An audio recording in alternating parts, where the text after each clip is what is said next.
एक भील था, वो वन में गया।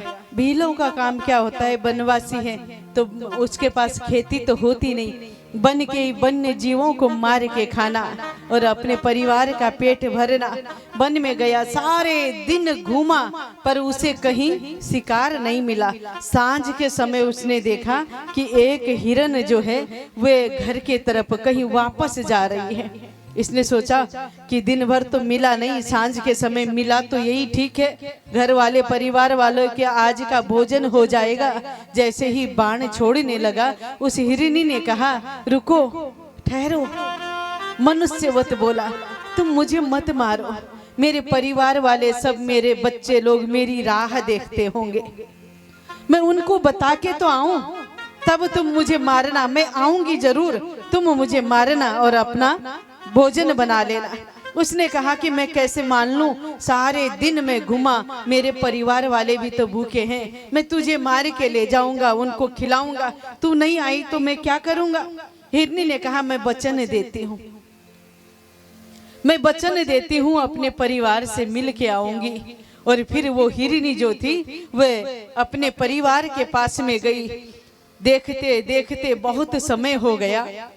उसने देखा एक दूसरी हिरनी आ रही है, उस दूसरी हिरनी को मारने लगा तो उसने भी ऐसा ही कहा। उसकी प्रतीक्षा करते करते इसे समय व्यतीत हो गया, रात्रि घनी हो गई, जंगल था। अब इसे लगा कि अब क्या करूं, सारा दिन हो गया था। एक बेल का पेड़ था, इसे पता भी नहीं, उस बेल के पेड़ के ऊपर चढ़ा और उस हिरनी की आने की प्रतीक्षा करने लगा। और प्रतीक्षा करते करते बहुत समय व्यतीत हो गया, सुबह होने वाली थी। और सुबह के समय में ये इधर उधर हिलता है तो इसका जो हिलने से बेल के पत्र टूटते हैं तो नीचे गिरते हैं, नीचे गिरते हैं तो नीचे कहीं समय से दबा हुआ शिवलिंग था, मिट्टी में शिवलिंग।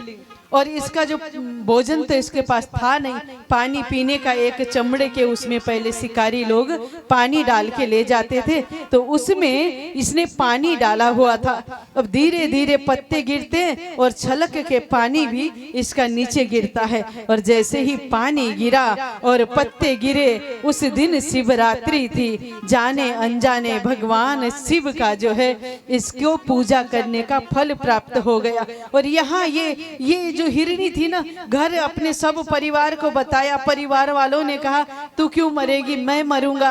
हिरन साथ में आ गया, हिरन ने कहा मैं मरूंगा, हिरनी ने कहा नहीं मैं मरूंगी, बच्चों ने कहा आप क्यों, हम मरेंगे। करते करते सारे परिवार वाले उस भील के पास में आ गए। भील ने देखा कि ये तो एक नहीं दो नहीं, पूरा परिवार ही आ गया है।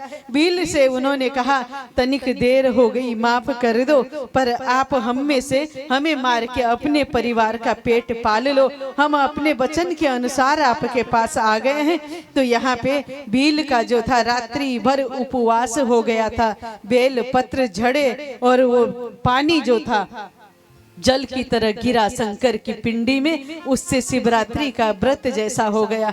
भगवान शिव की कृपा हो गई, भील का मन जो था निर्मल हो गया। उसने कहा अब मैं ये दुष्कार्य नहीं करूंगा। सारे हिरन को मुक्त किया, जैसे ही सारे हिरन को मुक्त किया भगवान प्रकट हो गए और भील को जो है आशीर्वाद दिया। भगवान शंकर ने कहा कि हे भील, तूने जो आज करुणा दिखाई है ना वन्य जीवों के प्रति, इसीलिए मैं तुझे वरदान देता हूँ, त्रेता में मैं अवतार लूंगा और उस अवतार में राम रूप में तू मेरा मित्र बनेगा। कौन? गुहराज जो थे ना, वह यही भील था जो त्रेता में गुहराज बन के भगवान का सबसे प्रिय और लाडला मित्र बना। देखिए बंधु, हमारे किए कर्म कहाँ से कहाँ ले जाते हैं हमें पता ही नहीं चलता है। इतनी सी दया, अगर सारे जीवन अगर हम जीवों पे दया करते हैं तो हमारा कितना कल्याण होगा। एक समय में उसने जीव हत्या त्यागी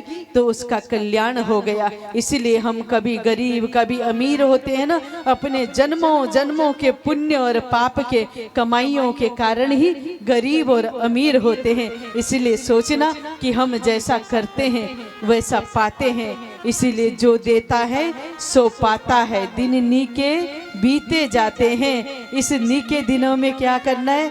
भगवान का सुमिरन करना है। बोले शिव शंकर भगवान की जय हो।